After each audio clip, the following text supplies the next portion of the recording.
Olá, meus amigos, meus irmãos, estamos aqui para mais uma aula nesta quinta-feira.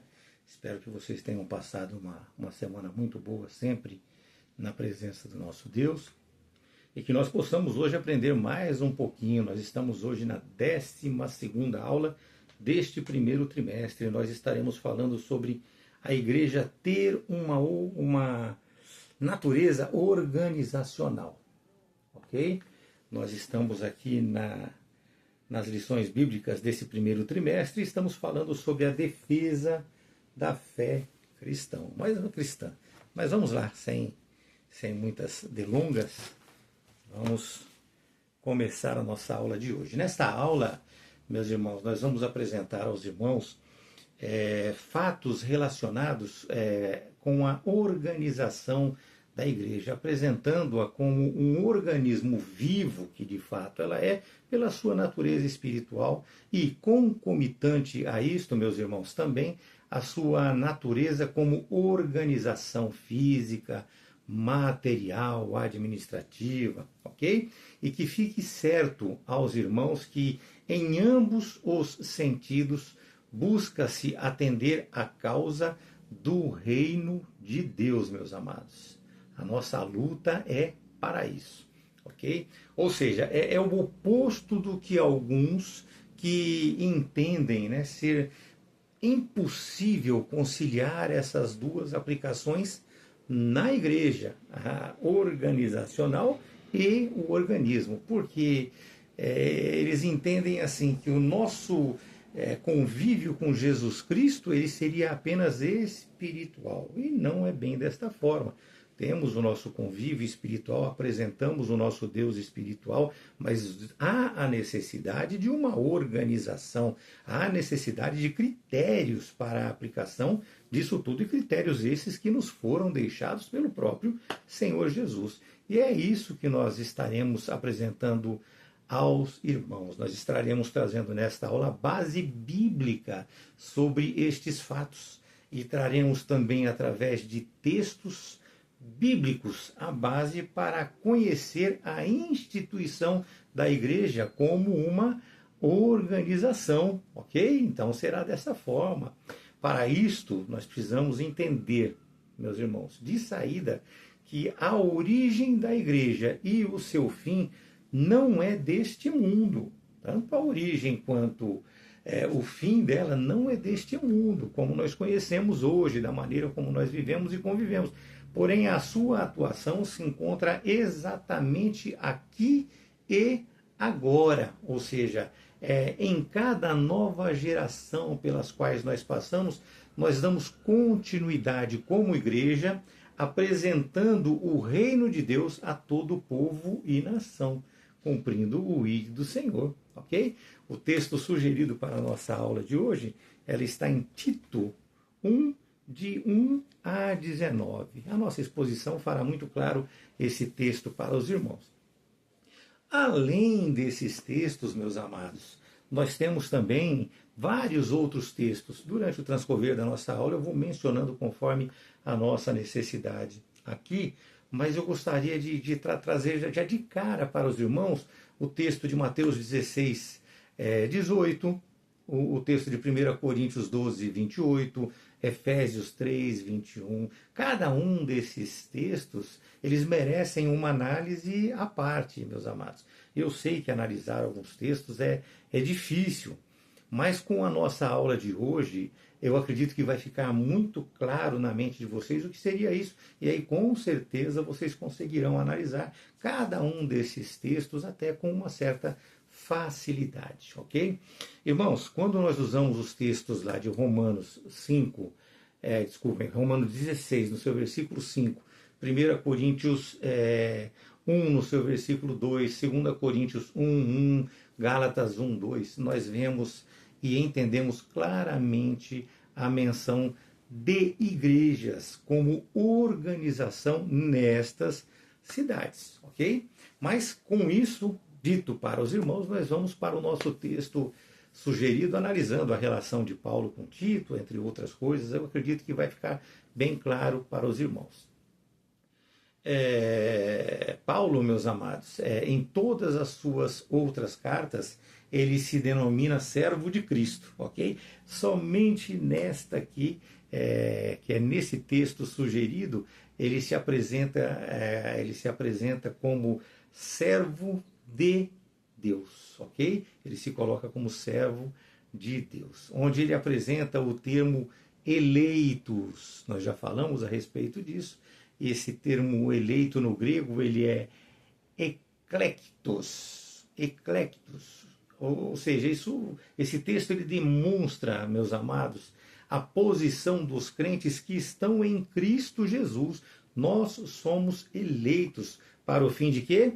Para o fim de proclamar o Salvador, para cumprir o ide do Senhor. Isso está lá em Romanos 8,33, Colossenses 3,12, 2 Timóteo 2 também, 2 Timóteo 2,10, 2 Timóteo 2,10. Vemos isso em 1 Pedro 1,1 também. Irmãos, Paulo e Tito, eles já tinham ministrado juntos ali em Creta. Quando Paulo foi levado prisioneiro para Roma, Paulo ele passou ali por Creta. Nós podemos ler isso lá em Atos 27, versículos 7 e 8. E ali ele não teve tempo de organizar essa igreja. Então, assim, ele se preocupou, vamos dizer dessa maneira, ele se preocupou em constituir ali supervisores, ou seja, aquelas pessoas encorajadores, vamos dizer assim, espirituais, para pastorearem a comunidade local de cristãos, ok? Isto era um procedimento habitual dele, ele fazia continuamente. Nós podemos ver isso lá em Atos 14, 23, entre outros textos. Mas era de hábito dele deixar alguém responsável por uma igreja local. E assim, meus amados, ele deixou ali, naquele local, pessoas com maturidade e experiência, os quais teriam a responsabilidade de pastorear o rebanho de Deus. O que eu quero frisar aqui não são as necessidades morais e éticas, como nós vemos nesse texto, no texto de Atos ali,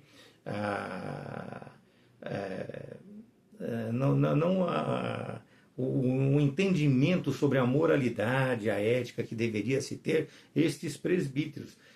Porque este não é o nosso intento hoje, não é o motivo do nosso estudo, podemos dizer assim.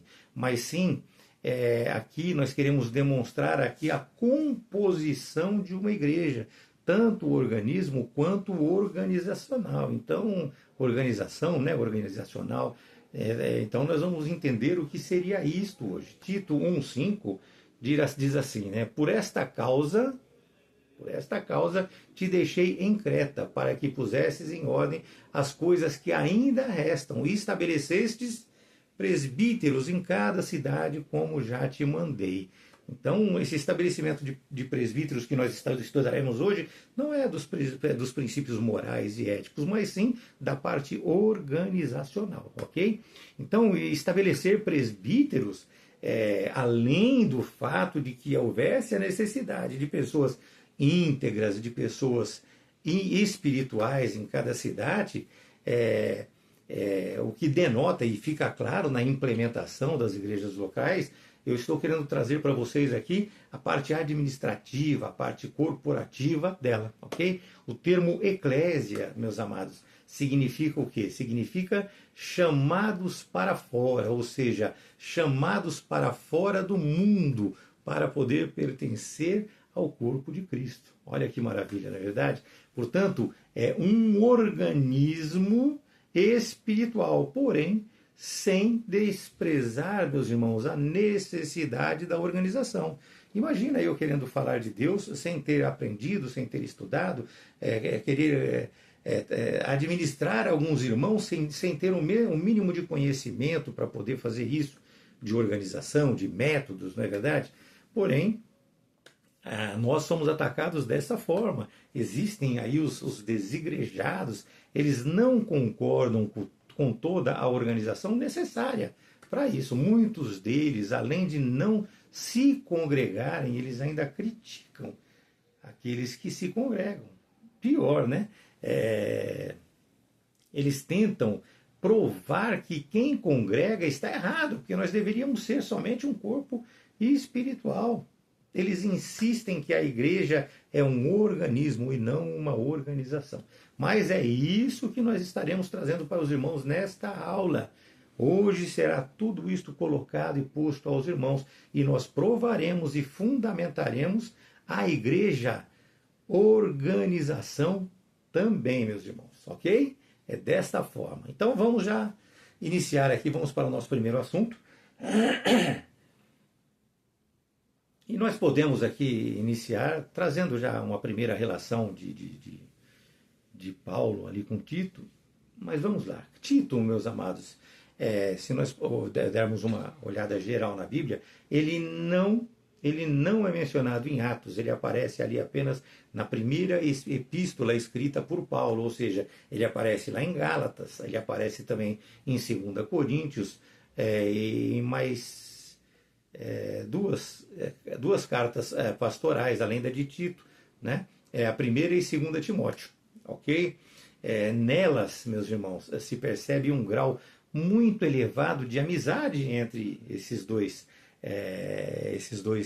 agentes da distribuição da palavra de Deus, ok?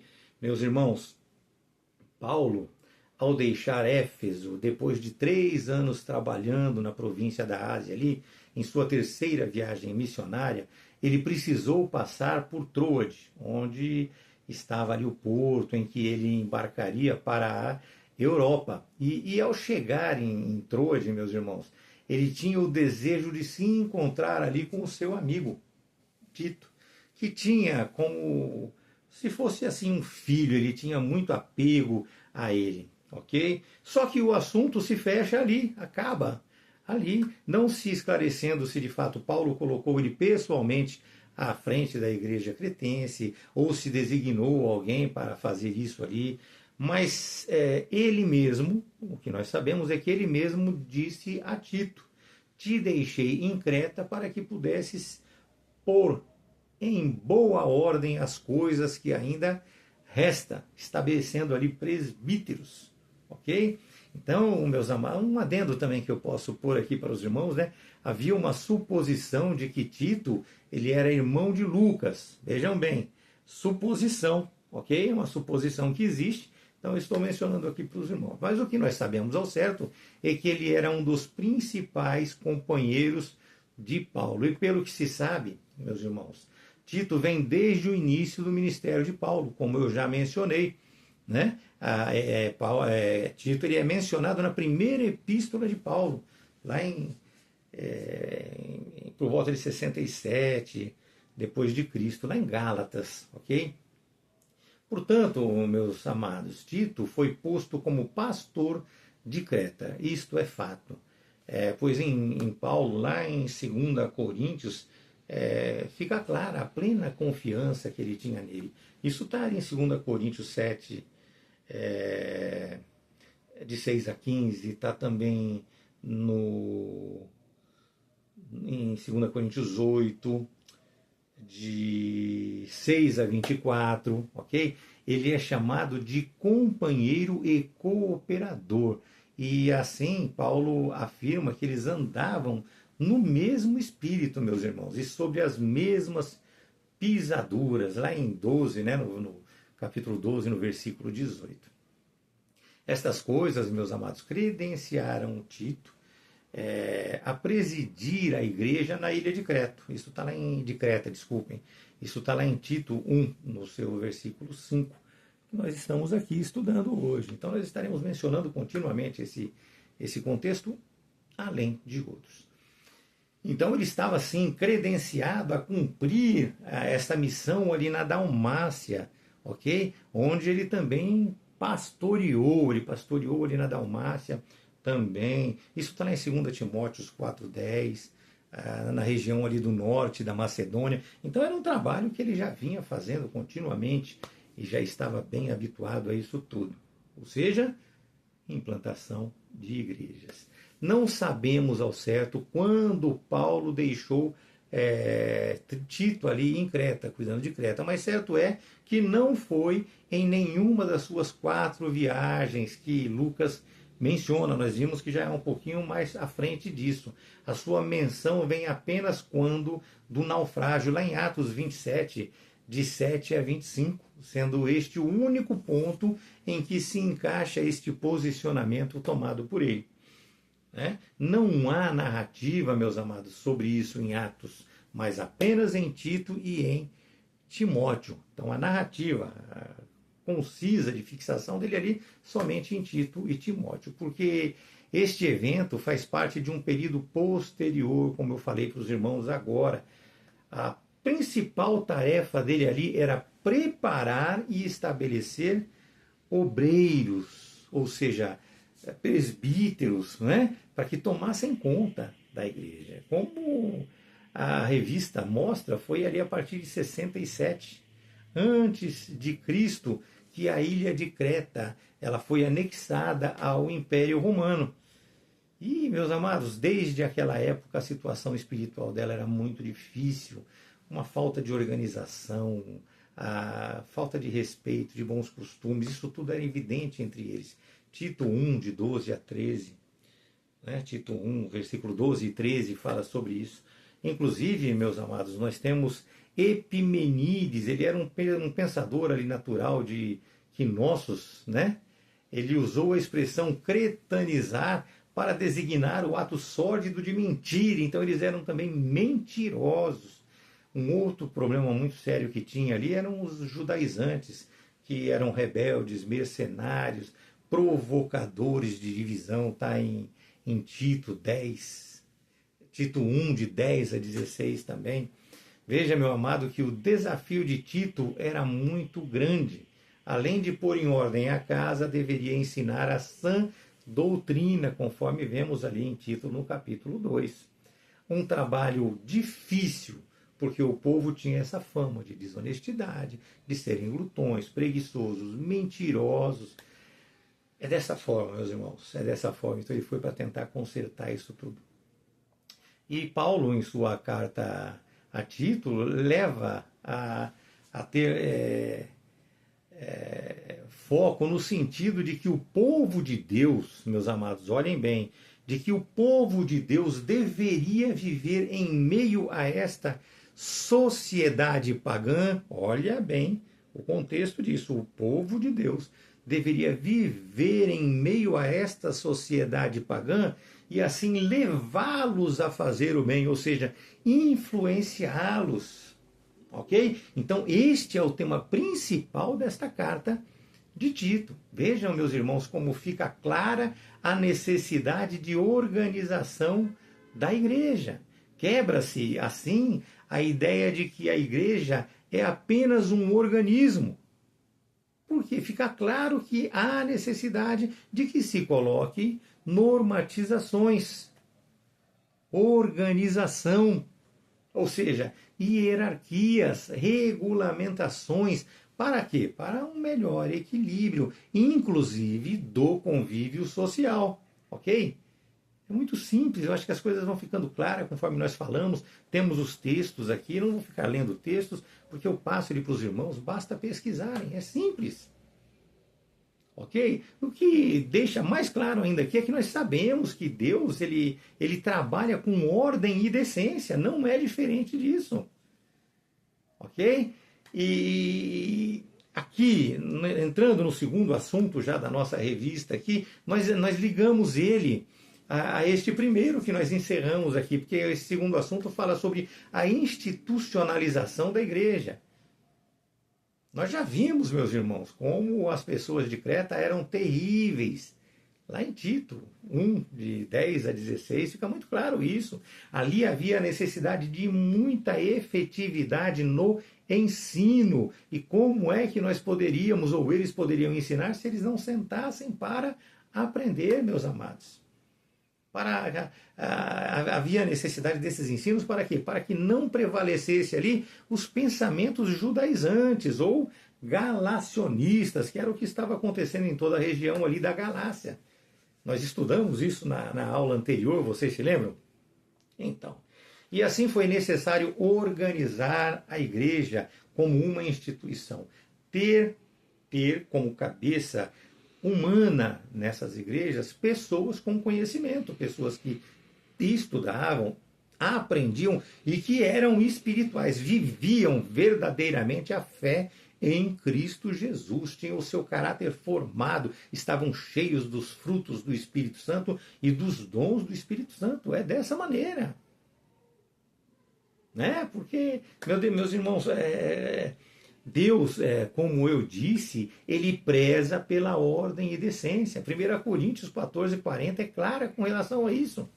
Ok? E com essas características nós podemos servir de exemplo para a sociedade pagã, hoje também, conforme foi feito naquela época. Mateus 5, 13 e 16 nos diz dessa maneira, o Sermão do Monte nos ensina tudo isso. Nós somos o sal da terra, meus amados. Não podemos esquecer isso. Nós temos que ser aquilo que vai dar temperança a tudo isso que tem que ser equacionado nesta humanidade que nós vemos aí, nesse mundanismo contra o qual nós vivemos, ou com o qual nós vivemos e convivemos. Né? Nós precisamos nos mostrar exemplarmente irrepreensíveis. Filipenses 2, 14 e 15. Tudo isso vai ficando muito claro, vai trazendo muito conhecimento e agregando certezas na nossa vida. Ok? Ao contrário do que diz o movimento dos desigrejados que nós já mencionamos. A igreja não é apenas um organismo, totalmente o oposto do que eles falam. Nós não podemos ser um organismo sem qualquer organização, não dá. Nós vemos lá em Atos 14 e 23, Atos 20 e 28, 1 Coríntios 12, de 28 a 30, Efésios 4, de 11 a 16, isso tudo vai ficando muito claro, ok? Mesmo, meus amados, tendo hoje o foco de apresentar a igreja como organização, o nosso foco hoje é esse, nós não podemos esquecer que ela é uma instituição divina e que nós devemos entendê-la como um conjunto de elementos materiais ou ideais que estão interrelacionados. É desta maneira que nós precisamos entender isso. Esses materiais, esses ideais interrelacionados, eles se aplicam na igreja como um todo, meus amados. Porque a igreja é corpo de Cristo, ela é espiritual, tendo o próprio Senhor como cabeça, conforme diz lá, e fica muito claro, 1 Coríntios 12, de 12 a 27, 1 Coríntios 3, de 16 a 17, 6, 19, Efésios 1, 22, 23, conforme deixa muito claro. Além de ser o corpo de Cristo, ela é também uma organização que deve ter homens espirituais e verdadeiros servos de Deus como seus administradores, como nós acabamos de falar para os irmãos. Mas sobre isto nós já falamos na nossa aula de eclesiologia, ok? Não se esqueçam, voltem lá e assistam de novo se vocês sentirem necessidade. Mas fica muito claro que a igreja precisa ser organizada, como temos falado. Vejam alguns textos, agora eu vou passar uma quantidade boa de textos para os irmãos, para quem quiser se aprofundar, ok? Esses textos não foram colhidos na revista, mas eu anoto aqui, ok? Para se aprofundar um pouco mais. Nós temos Atos 6, de 1 a 5, nós temos Atos 14 e 23, o capítulo 15 de Atos é maravilhoso nesse sentido também. Romanos, meus amados, 15, versículo 25 a 27, 16, 1 e 2, 1 Coríntios também 5, versículo 2 e 5, de 2 a 5, é claro, né? 1 Coríntios também 14, de 26 a 40, 16, de 1 a 3, 2 Coríntios, capítulo 8 e capítulo 9, ó, já estendeu um pouquinho, capítulo 8 e capítulo 9, 1 Timóteo 3, de 1 a 7 e 15. São textos maravilhosos para que vocês possam estudar e complementar, meus amados. o conhecimento que vocês estão adquirindo aqui. Examinando estas passagens que eu passei para vocês com cuidado, amados, nós vamos encontrar ali vários elementos que vão deixar muito claro e vão caracterizar a igreja nascente como uma organização, ou seja, a igreja no seu nascimento lá, a igreja primitiva, como uma organização. Meus irmãos, os apóstolos não cultuavam a Deus às cegas, de maneira nenhuma.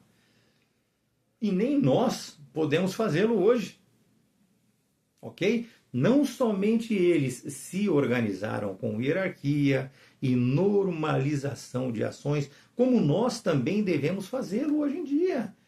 Nós precisamos, lendo os textos mencionados, perceber que havia uma programação litúrgica.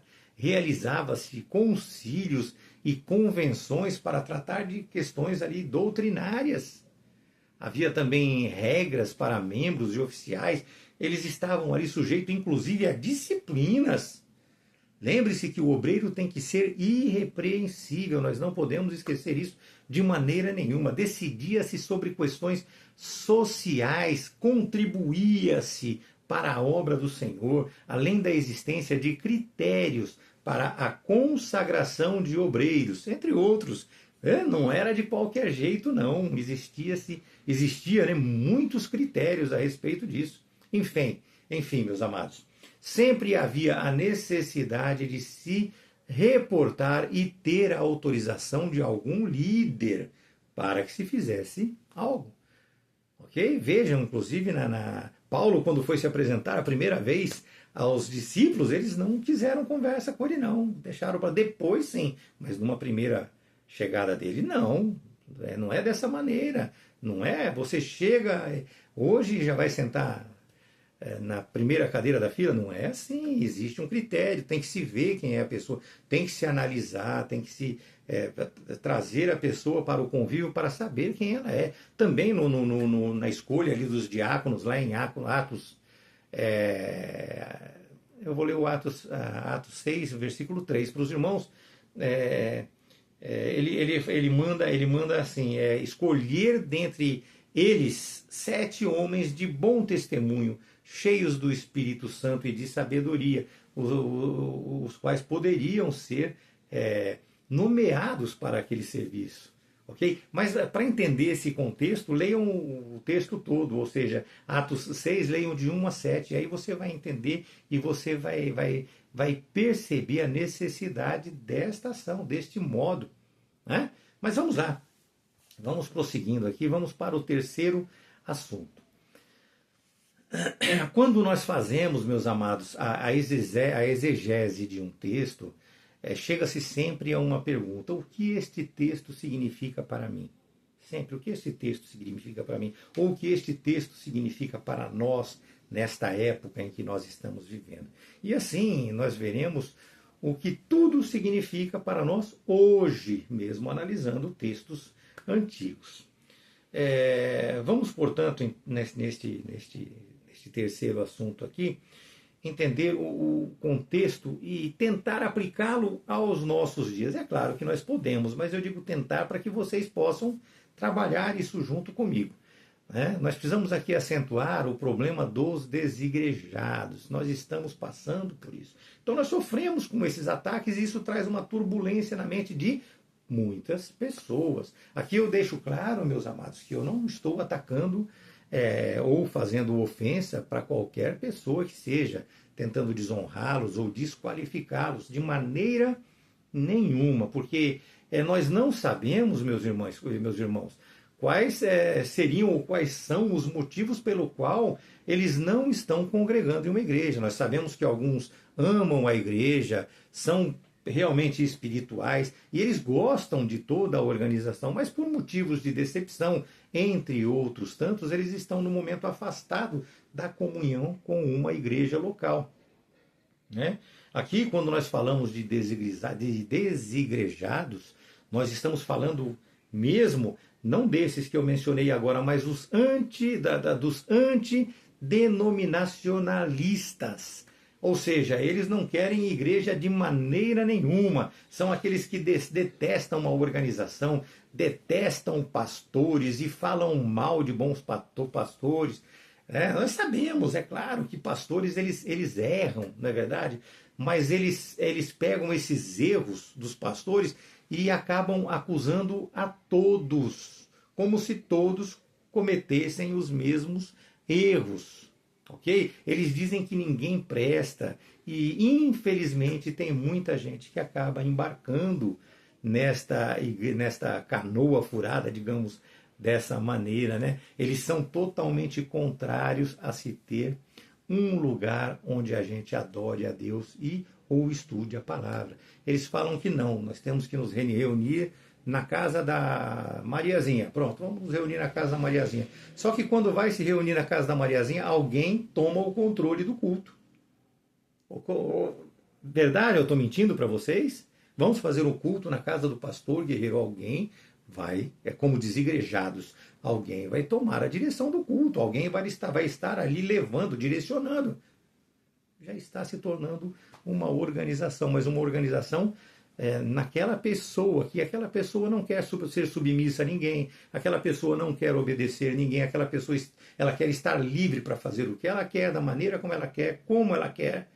Só que ela é que vai estar ali. A partir do momento que você se coloca, ela está fazendo aquilo na tua casa ou em qualquer lugar que seja por um mês, aí você se coloca à frente do serviço, pronto, ela já te abandona e aí já fala que você está querendo virar uma igreja. É desta maneira, mais ou menos, que as coisas acontecem, né? Então, meus amados, eles não querem que nós estudemos a palavra de Deus, porque eles têm aquela ideia falaciosa, né, falaciosa, de que a igreja deve ser apenas um organismo, sem necessidade de organização. Mas como eu já expressei para os irmãos, eles querem ser os organizadores dessa falta de organização, vamos dizer assim, não é verdade? Eles não aceitam a ideia de estar sobre uma liderança, eles não querem obedecer a ninguém, e pasmem, em certos casos, nem mesmo a Jesus Cristo, nem mesmo a Deus, porque nós estamos passando e ensinando hoje que há necessidade desta organização, meus amados. Se a palavra de Deus nos traz a necessidade dessa organização, eles estão ali desobedecendo, inclusive a Deus, nosso Senhor Jesus Cristo. Ok? Nós já vimos isso, está aqui, fica muito claro para os irmãos. Tá? Certo e pedido é que haja esta organização. Isso está nas Escrituras. Precisamos desta organização eclesiástica, meus amados.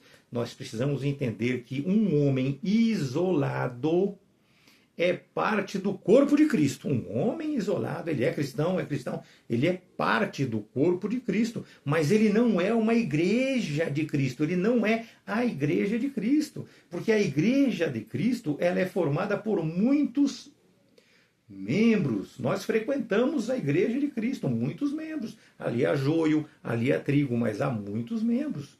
Os que são joio estão trabalhando para resgatar os que são trigo. E nós estamos ali nessa labuta, levando o vídeo do Senhor como um todo, como uma igreja, várias pessoas, ou seja, várias partes do corpo de Cristo trabalhando em prol da cabeça, que é Jesus Cristo, meus amados. Nela deverá haver comunhão, deverá haver amor, deverá haver relacionamento, tanto com Deus, com nosso Senhor Jesus Cristo, como também entre os irmãos.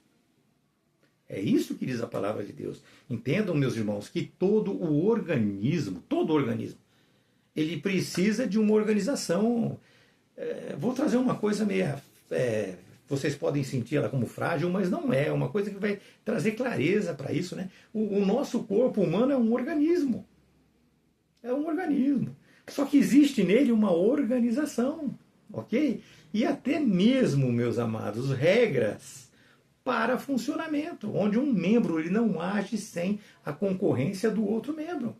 O pé ele vai precisar da perna, a perna ela precisa da coxa, que precisa do quadril, que precisa da coluna, que precisa do sistema nervoso central, que precisa do sistema nervoso periférico, e assim vai.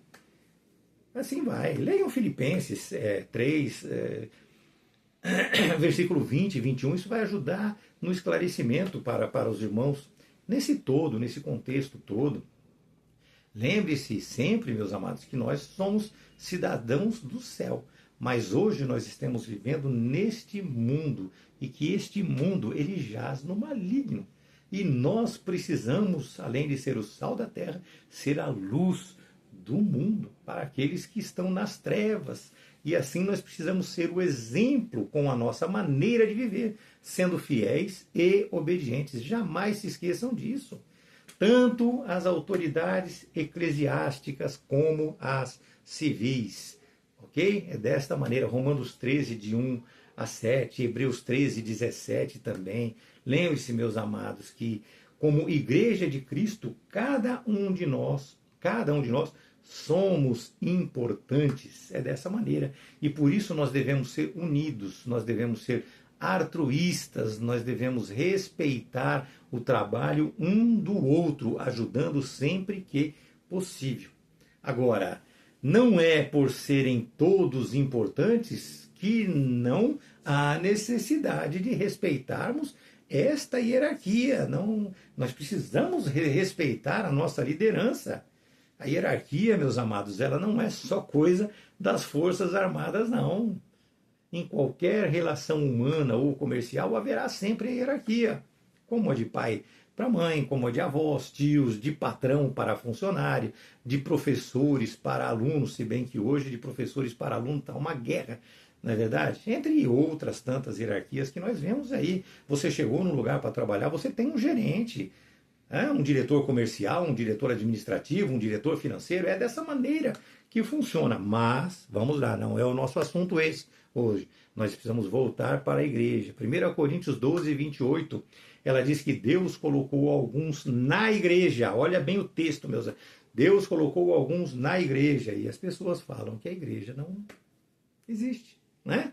Primeiro, apóstolos, em segundo lugar, profetas, em terceiro, mestres, depois milagres, depois dons de cura para ajudar, também com pessoas com dons de governar, dons de diversidade de línguas, né? Então vejam a ordem das prioridades de Deus, ou seja, a ordem hierárquica, como vocês queiram chamar, é claro. Entenda que a igreja local ela deve ser um organismo organizado. Não se esqueça disso nunca. Embora isto tenha se tornado uma redundância agora, depois de tudo que eu falei para os irmãos, é assim que nós temos que falar. A igreja deve ser também, além de espiritual, um organismo, e vocês hoje já sabem isso. Nós já vimos, todo o organismo necessita ser organizado, inclusive o humano, como qualquer outro, não é verdade? Mas que fique claro, meus amados, que nós devemos entender isso, mas sem permitir que isto se torne um obstáculo para a natureza do corpo de Cristo. A organização ela nunca vai estar no sentido espiritual acima de Cristo, acima do corpo de Cristo. Ela é organização para que nós possamos administrar bem as coisas de Deus, ok? Para que não permitamos que ela se torne ali aquele mecanicismo institucional que se apega demais a regras e acaba, por fim, se distanciando do corpo de Cristo. Esse mecanicismo ele acaba engessando a organização, neutralizando e tornando ela morta e sem alegria. É desta maneira. Se nós analisarmos uma lei ela é uma regra a ser cumprida daquela forma. Ela não vira para lado nenhum. Já a espiritualidade não nos mostra que nós temos que ter equilíbrio, coerência, racionalidade, amor, longanimidade. Sabe, meus amados, os frutos do Espírito Santo têm que habitar em nós para que nós possamos analisar com a consciência de uma pessoa espiritual, visando o bem de todas as pessoas em prol de um relacionamento com Cristo Jesus. É desta maneira. Nós não podemos tornar a igreja morta e sem alegria. Entenda também que nós não devemos temer o líder, porque o líder, meus irmãos, ele é da mesma forma um servo de Deus como qualquer um de nós, tanto quanto eu tanto quanto você. Ele não é um ditador, ele não é aquela pessoa que obtém as coisas por pressão, apenas delegando funções. Eu quero fazer isso, você faz isso, você aquilo, e eu fico aqui, só vou fiscalizar. Não, meus amados, não é dessa maneira. Os nossos líderes não podem fazer assim, não fazem assim.